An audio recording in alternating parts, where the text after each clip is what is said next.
Bon, voilà, tout le monde a entendu les verres.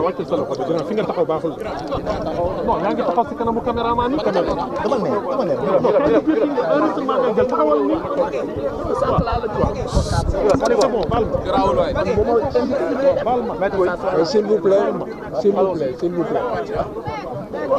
Bon, s'il vous plaît, là. Oui. On est avec vous. Bon, je peux commencer? Oui. Voilà, vous avez tous suivi le verdict. Oui. Et je crois que cela fait sourire. Il est clair que le complot d'État dont nous parlions depuis le début était avéré.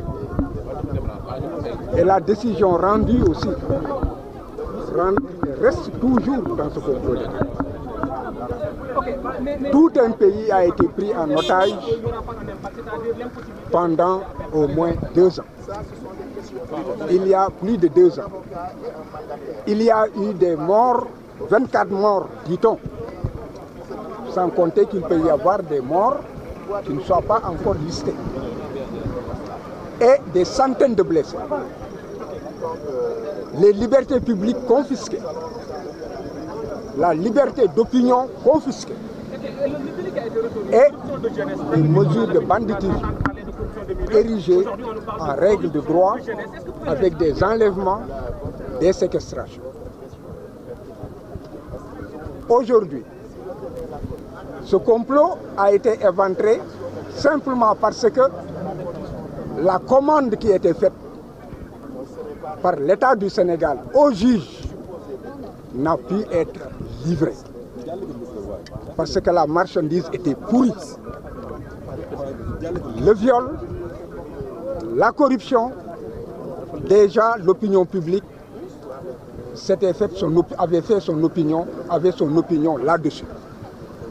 Et les juges qui avaient la commande de le condamner n'ont pu donc livrer la commande et ont effectivement confirmé ce que l'opinion avait déjà jugé et retenu.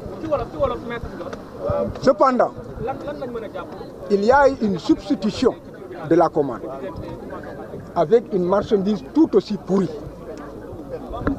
Parce que la justice a trouvé le moyen de condamner Ousmane Sonko pour incitation de la jeunesse à la débauche.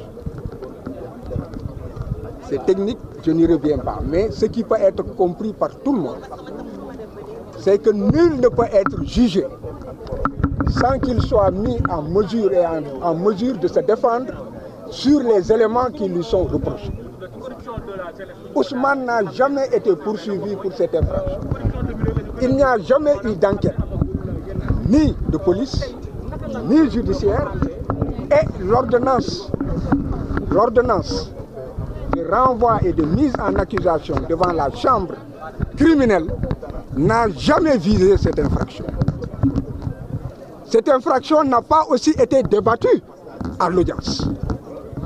Donc, vous comprenez que le juge ne pouvait que s'en tenir à l'acquittement, puisqu'il a acquitté Ousmane du crime de viol et l'a acquitté et l'a relaxé, n'est-ce pas, de l'infraction de menace de mort. Parce qu'il s'agit de 2 infractions distinctes. L'une, c'est un crime, l'autre, c'est un délit. Il l'a relâché pour tout cela. Mais il fallait que la commande politique, qui est précise et qui, en fait, était de faire en sorte qu'une décision soit rendue pour qu'il soit inéligible, que les juges y parviennent. Voilà pourquoi une commande aussi pourrie que la première a été aujourd'hui déballée, n'est-ce pas, devant l'opinion publique avec une condamnation, n'est-ce pas, pour une infraction pour laquelle il n'était pas poursuivi. Maintenant, ce qu'il faut retenir, c'est qu'il faut que l'on arrête de s'amuser avec tout un peuple. La justice, ce n'est pas un jeu. Et tout le monde a pu voir que la gamine Adji Sarr, qui a été utilisée, qui a été actrice et a joué son théâtre jusqu'au bout, s'est fondue en larmes.